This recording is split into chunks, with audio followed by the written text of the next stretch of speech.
Hello বন্ধুরা, কেমন আছো সবাই? চলে এসেছি নতুন আর একটা ভিডিও নিয়ে। তো এখানে দেখতেই পাচ্ছ কড়ার মধ্যে কিছু কাঁচা আম, সেটাকে নাড়াচাড়া করা হচ্ছে। আর তারপরে ঠিক এরকম একটা হালকা হলুদ রঙের আমটা হয়ে গেছে। তো কড়ার মধ্যে এইভাবে কাঁচা আম নাড়াচাড়াটাকে তোমরা বুঝতেই পারছো কি তৈরি হচ্ছে, আমের আচার। হ্যাঁ, তারপরেই দেখো এখানে কিছু চিনির রস আমটার মধ্যে অ্যাড করা হলো। বেশ কিছুক্ষণ নাড়াচাড়া করে কড়ার মধ্যে তারপরে কিন্তু চিনির রসটাকে অ্যাড করা হয়েছে। তো চিনির রসটা দেওয়ার পরে এখানে ভালো করে নেড়ে নিতে হবে।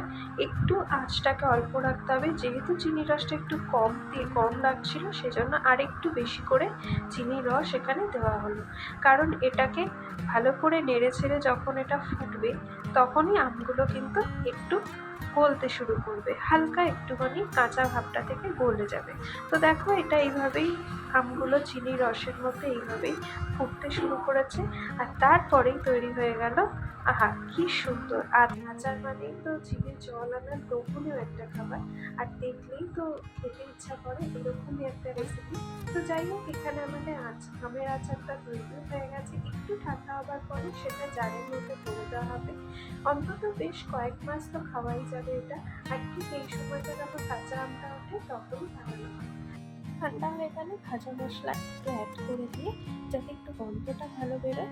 আর তারপরে জারে ভরে দেওয়া হবে। ভিডিওটা ভালো লাগলে লাইক করে দিও, আর আমার চ্যানেলটাকে সাবস্ক্রাইব করে দিও। খুব ভালো থাকো, দেখা হবে পরবর্তী আর একটা ভিডিও। Thank you.